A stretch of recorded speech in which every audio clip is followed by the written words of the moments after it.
con la palabra en el corazón. Un desafío a navegar por las corrientes del conocimiento de la palabra de Dios. No se despeguen, que ahora comienza con la palabra en el corazón. Apreciados amigos, hermanos, que la paz y la gracia de nuestro Señor Jesucristo le estén con ustedes hoy, mañana y siempre.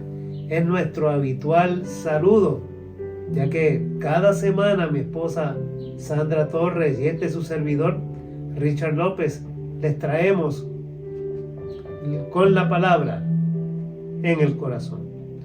Estamos con los acordes del himno La bondad de Dios, porque realmente ¿qué sería de nosotros si no fuera por la bondad de Dios? En mi vida ha sido bueno, dice el himno, y realmente es algo que nosotros podemos afirmar siempre en nuestra vida. Él ha sido siempre bueno, bueno, bueno. En esta ocasión, en este día, nos ocupa hablar sobre la lección número 24, cuyo título es Fe en medio del horno de fuego.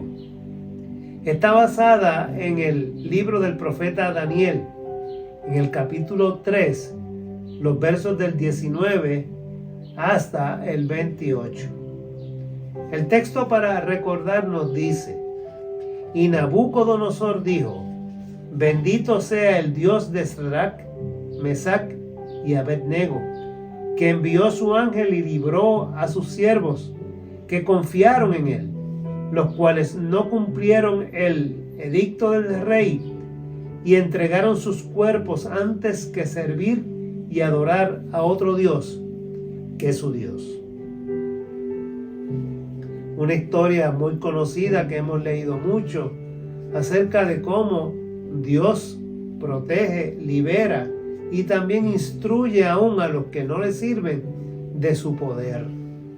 Los objetivos que esta lección pretende alcanzar son los siguientes: exponer cómo la fidelidad llevó a muchos a un nuevo conocimiento de Dios, proponer y reconocer que las situaciones difíciles son oportunidades para que Dios actúe de manera sorprendente, ilustrar formas en que la iglesia puede dar un testimonio fiel de Dios, especialmente en circunstancias aparentemente desesperanzadoras.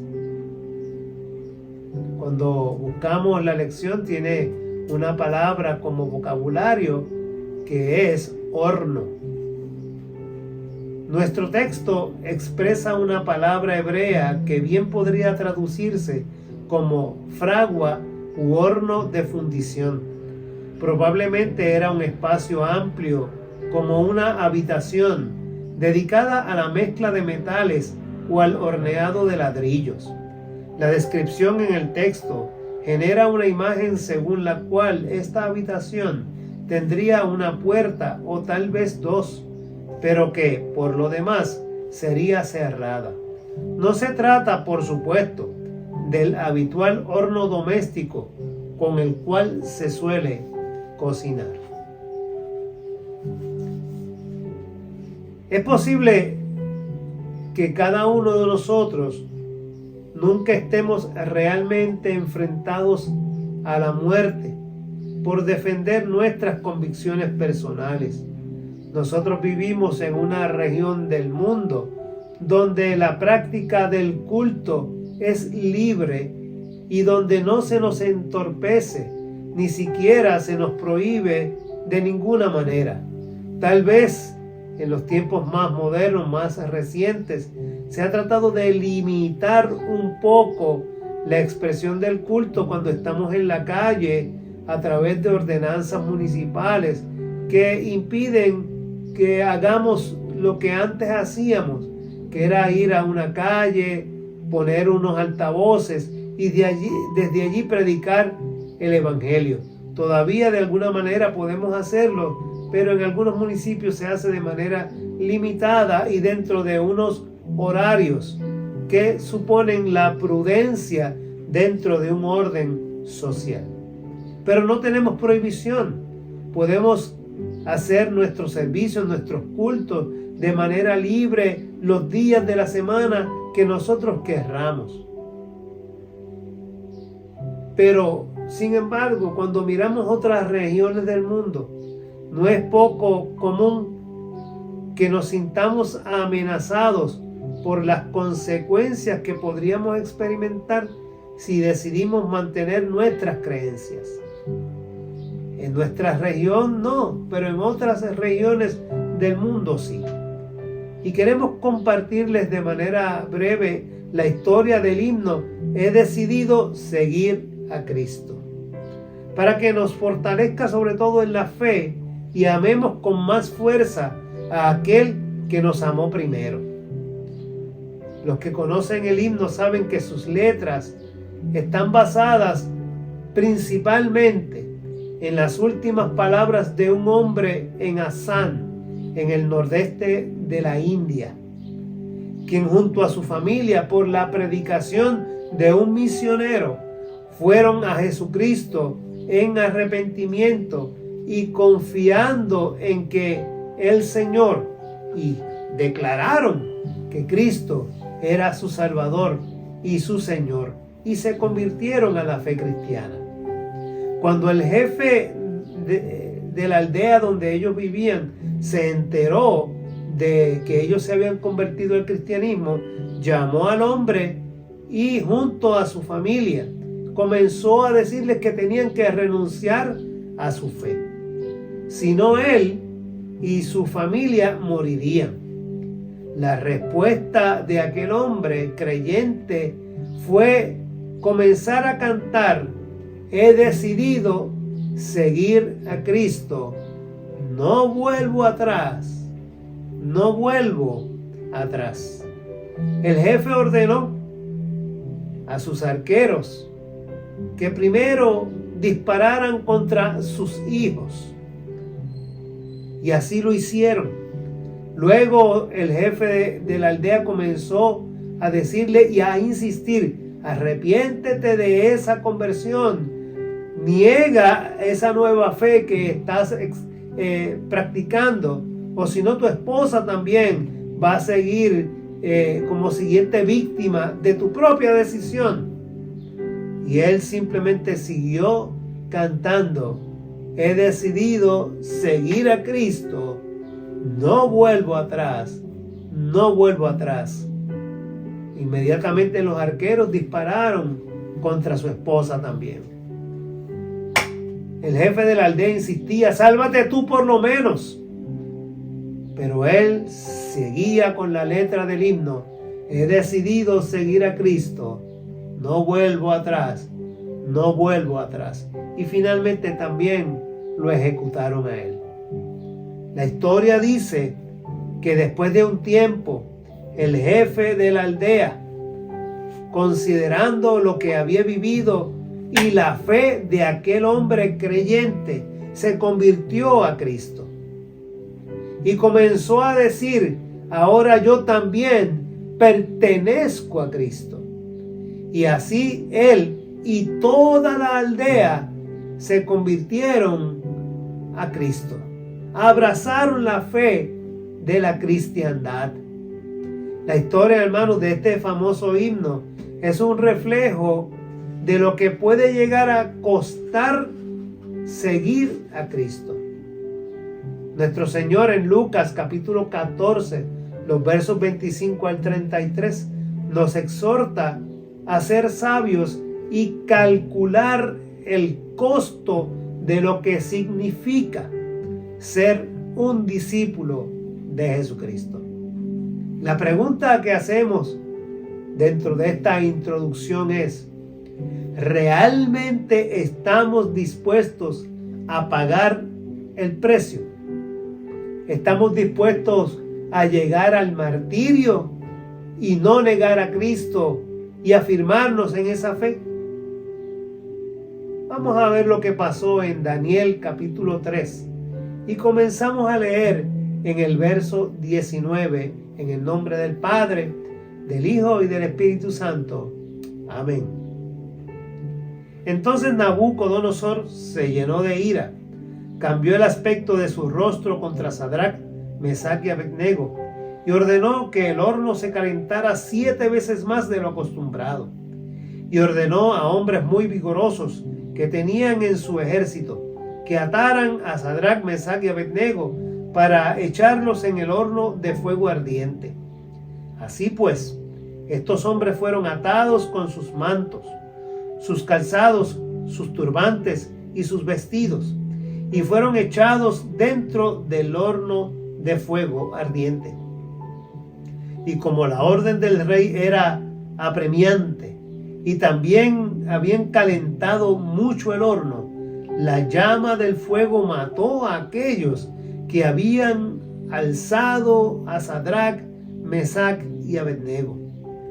Estos 3 hombres, Sadrach, Mesach y Abednego, cayeron dentro del horno de fuego ardiente. Entonces el rey Nabucodonosor se espantó, se levantó apresuradamente y dijo a los de su consejo: ¿no echaron a 3 hombres atados dentro del fuego? Ellos respondieron al rey: es verdad, oh rey. Y dijo él: sin embargo, yo veo 4 hombres sueltos que se pasean en medio del fuego sin sufrir ningún daño, y el aspecto del cuarto es semejante a un hijo de los dioses. Entonces Nabucodonosor se acercó a la puerta del horno de fuego ardiente y dijo: Sadrach, Mesach y Abednego, siervo del Dios Altísimo, salid y venid. Sadrach, Mesach y Abednego salieron de en medio del fuego, y se juntaron los sátrapas, los gobernadores, los capitanes y los consejeros del rey para mirar a estos hombres, cómo el fuego no había tenido poder alguno sobre sus cuerpos, y ni aun el cabello de sus cabezas se había quemado, sus ropas intactas, ni siquiera olor de fuego tenían. Y Nabucodonosor dijo: bendito sea el Dios de Sadrach, Mesach y Abednego, que envió su ángel y libró a sus siervos que confiaron en él, los cuales no cumplieron el edicto del rey y entregaron sus cuerpos antes que servir y adorar a otro Dios que su Dios. Palabra del Señor, que en esta ocasión pedimos que sea de inspiración a cada una de nuestras vidas. Mientras leíamos la lectura bíblica, veían ustedes algunas imágenes sobre la estatua que mandó a construir Nabucodonosor. Y es que Nabucodonosor, dentro de la idea que habían puesto en la cabeza de grandeza y de endiosamiento, los consejeros le dijeron: construye una estatua de ti mismo y ordena que la adoren cuando a una señal se toquen las trompetas. Nabucodonosor mandó a construir esa estatua para que a esa orden la gente se postrara delante de ella. El castigo para quienes se negasen a ofrecer adoración a la estatua sería, según la orden, según la comunicación de los heraldos, ser arrojado de inmediato a un horno en llamas. Sadrach, Mesach y Abednego se negaron a mostrar reverencia ante la estatua de Nabucodonosor. Dice el pasaje que leímos que Nabucodonosor se llenó de ira y redobla las amenazas contra los judíos. Y le dice: en cuanto escuchen la música de los instrumentos musicales, más les vale que se inclinen, porque no habrá Dios que los libere de mis manos. Fíjense ustedes esa expresión que quiero puntualizar. Le advierte Nabucodonosor: si ustedes no se inclinan ante la estatua, no habrá Dios que los libere de mis manos. Sin embargo, ellos le contestaron a Nabucodonosor con firmeza, con arrojo, con ese coraje que da Dios. El Dios al que servimos puede librarnos del horno y de las manos de su majestad. Y afirman todavía: y aun si nuestro Dios no lo hace así, sepa usted que no honraremos a sus dioses, ni adoraremos a su estatua. Bendito el nombre del Señor.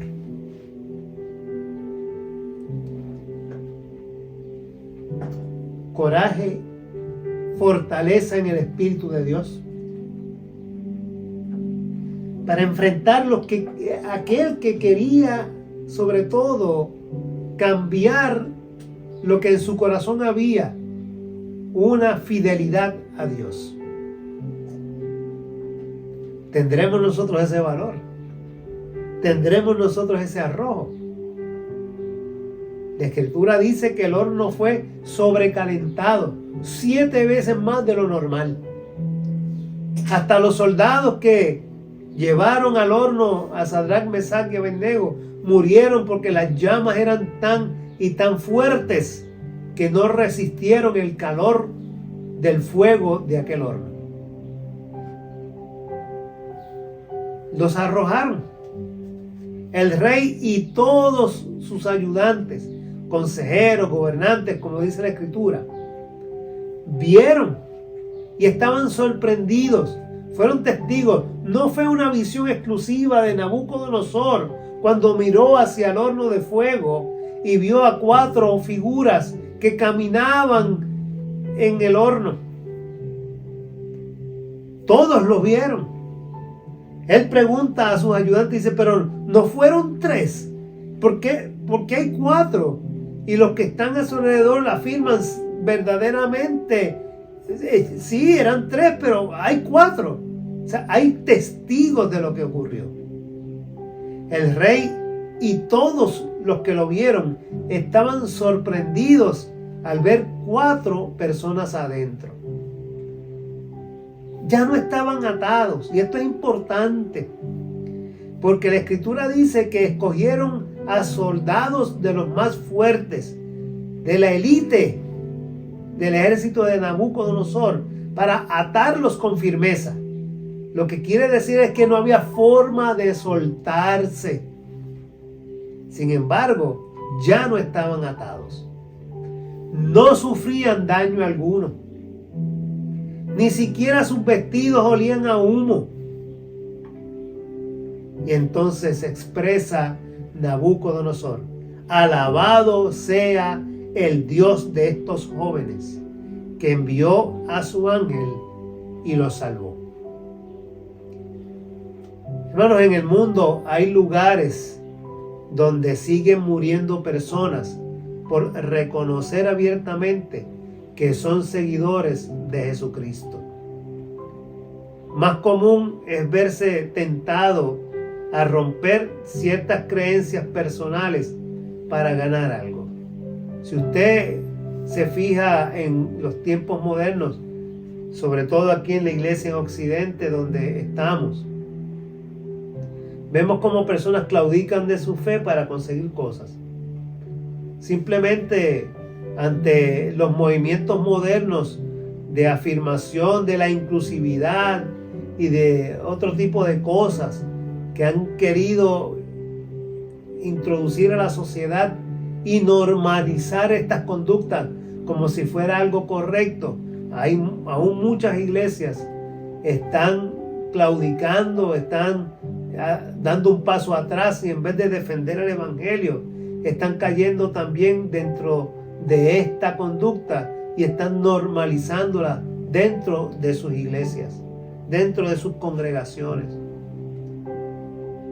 Precisamente en esta semana tuvimos el testimonio de una persona que nos decía que un conocido estaba asistiendo a una iglesia y se había anunciado en esta iglesia que la nueva norma iba a ser el ordenamiento de sacerdotes y ministros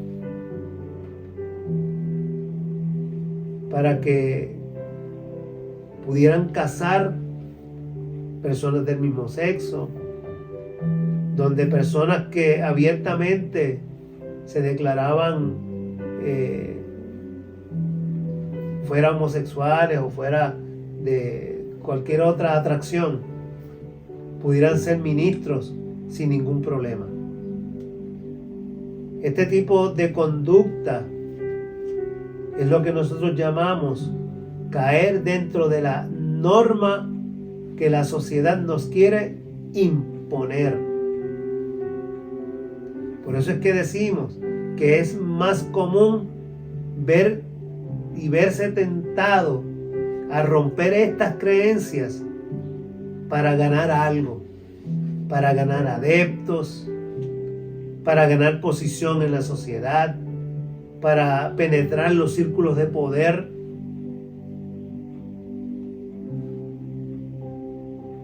Estamos hablando cómo personas rompen sus convicciones para simplemente ganar puntos en proyectos personales, para que sus proyectos personales no sufran daño. Pues yo mejor prefiero dar ese paso y incursionar en el área de la inclusividad y de la teología liberal para que no se dañe aquello que yo entiendo que es mi proyecto personal. En realidad hay cientos de escenarios en los que nos comportamos como si el Dios del cielo estuviera con los ojos vendados. Nos comportamos como si Dios no estuviera viendo. Nos comportamos como si Dios tuviese algo de frente que le impidiera ver y actuar a favor de aquellos que son íntegros. Estamos distorsionando el mensaje para decir que aquellos que obran con honestidad y con integridad, aquellos que obran conforme a la palabra del Señor, están mal. Por eso es que la misma Biblia dice que a lo malo llamarán bueno y a lo bueno llamarán malo.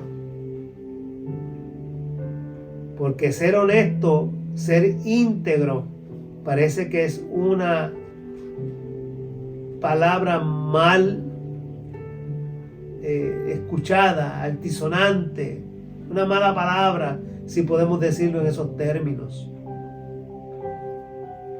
Sin embargo, Dios exige la adoración exclusiva de nuestros corazones. No podemos darle lealtad dividida. O estamos con Dios o no estamos con Dios. O la iglesia afirma ser creyente, afirma seguir la voluntad de Dios, afirma lo que la palabra dice o no lo hace.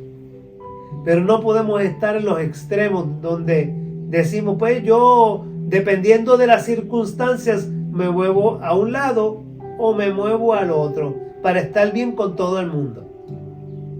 Santiago llama a eso ser llevado como las olas del mar, de aquí para allá. Y nos movemos según nos convenga, ¿no?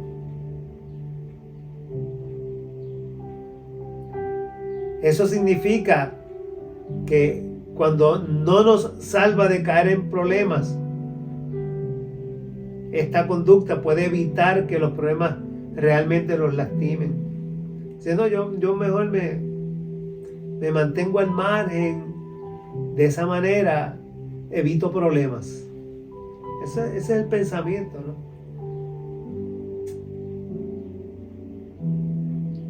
Fíjense, está algo importante, algo que quiero puntualizar en esta lección, en este día. Dios no nos salva de caer en problemas.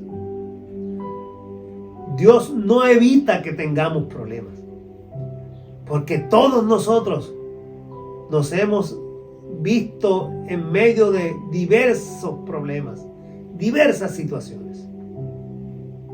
Ahora, lo que Dios sí hace, y alabamos su nombre, lo que Dios sí hace es evitar que los problemas nos lastimen, que los problemas nos marquen de manera negativa, que no nos dejen funcionar. Los problemas están, pero Dios da la salida, Dios da la solución y Dios nos apoya, Dios nos afirma, Dios nos levanta, Dios nos hace seguir caminando. Dios no intervino para atar la ejecución del decreto de Israel. Dios pudo haber cambiado el pensamiento de Nabucodonosor para que no decretara esta orden. Dios no intervino ahí. Dejó que la orden se ejecutara. ¿Para qué? Para liberar a estos 3 muchachos de todas las consecuencias dañinas que traerían para ellos desobedecer al rey, pero obedecer a Dios. Pedro y Juan, delante del Sanedrín, de frente, les dijeron: juzguen ustedes si es mejor obedecer a Dios que obedecer a los hombres. Dios liberó a estos jóvenes de todo esto. Dios no nos salva del trabajo. Dios no nos salva del dolor. Dios no nos salva de la muerte. Pero su gracia puede quitar ese aguijón y ese temor, esa maldición que nosotros podemos señalar en cada una de las situaciones, problemas, enfermedad o cualquier cosa que podamos vivir. Dios no quita los problemas. Tenemos que aprender a vivir, a resolver. De esa manera acumulamos experiencia de vida.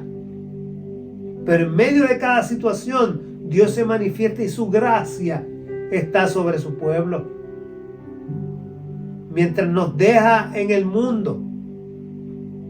Y Cristo se lo dijo a sus discípulos en la oración de Juan capítulo 17. Yo no te pido que los quites del mundo, sino que los guardes del mal. Él puede protegernos del mal. Y aunque a diferencia de los 3 judíos, de estos 3 muchachos, Sadrach, Mesach y Abednego, podemos sufrir otro tipo de dolor, tal vez no sea el horno de fuego, pero es el horno de la aflicción, el horno cuando perdemos un ser querido, el horno de la enfermedad, el horno de aquellos que quieren hacernos daño constantemente. Todo esto puede hacernos daño. Sin embargo, Dios sale a nuestro encuentro y trabaja mucho más a favor de nosotros. Lo que nosotros vemos cuando estamos en medio de cada situación difícil es que Dios trabaja mucho más. Hay mayor trabajo de Dios en favor de nosotros. Aunque de momento no lo reconozcamos, no lo podamos ver porque estamos inmersos en la crisis. Al liberarnos, hermanos, en problemas, en lugar de salvarnos de problemas. Fíjense lo que estoy diciendo. Dios nos libera en medio de los problemas. No nos salva de los problemas, sino cuando estamos metidos en los problemas, ahí Dios nos libera. Cuando estamos ahí, en la situación más difícil, cuando el fuego está 7 veces más caliente, ahí es que Dios se levanta en favor de nosotros y nos salva. Por eso somos más que bendecidos. Por eso es que tenemos que alabar y glorificar el nombre del Señor cuando tenemos problemas.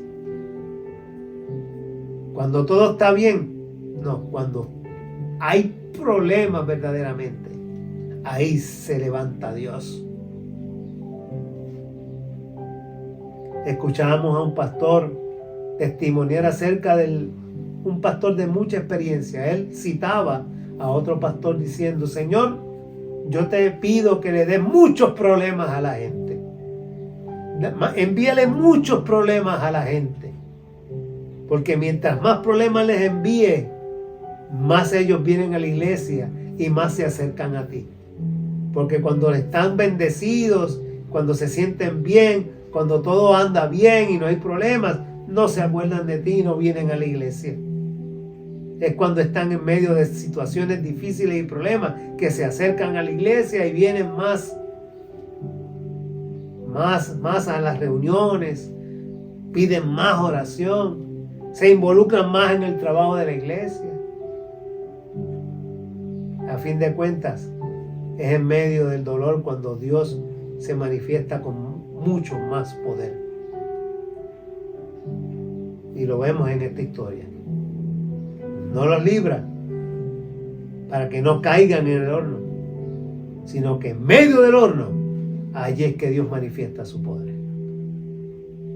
Hermanos, esta historia acerca de la bondad de Dios, que es el himno con el que abrimos esta conversación en este día, nos afirma sobre todo lo que dice nuestro resumen. Veamos. La historia de Sadrach, Mesach y Abednego ejemplifica el comportamiento que se espera de quienes se dicen servidores de Dios. Es una escala diferente. La mayoría de nosotros enfrentamos la posibilidad de romper nuestras convicciones personales cuando hacer lo correcto pudiera ocasionarnos algún daño. El texto para hoy nos habla entonces de la actitud esperada, pero también nos muestra el partido que toma Dios en estos asuntos. Se trata de una narración en la cual Dios deja entrever aspectos de su carácter que todos nosotros deberíamos tomar en cuenta cuando enfrentamos estas encrucijadas en nuestro camino.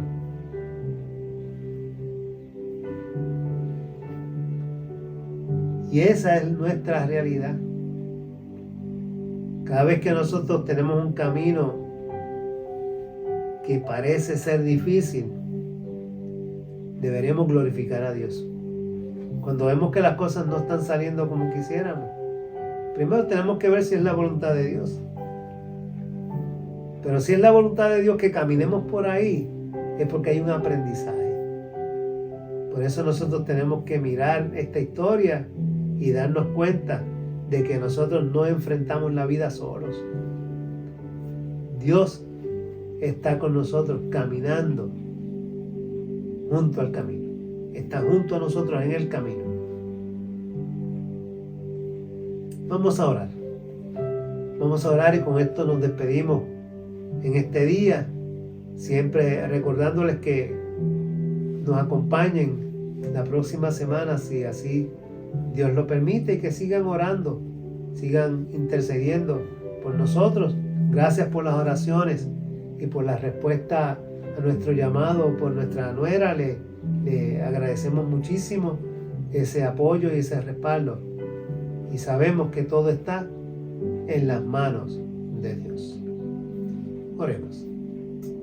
Conoces nuestra fragilidad, amado Señor.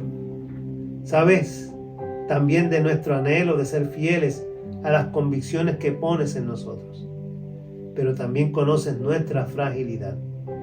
Pon en nosotros el valor y el carácter adecuado, que nos importe más agradarte a ti que a nuestros opresores. Oramos en el nombre del Señor Jesús. Amén, amén, amén. La paz de Dios sea con todos. Hemos presentado Con la Palabra en el Corazón. No olviden sintonizarnos la próxima semana y que Dios les bendiga.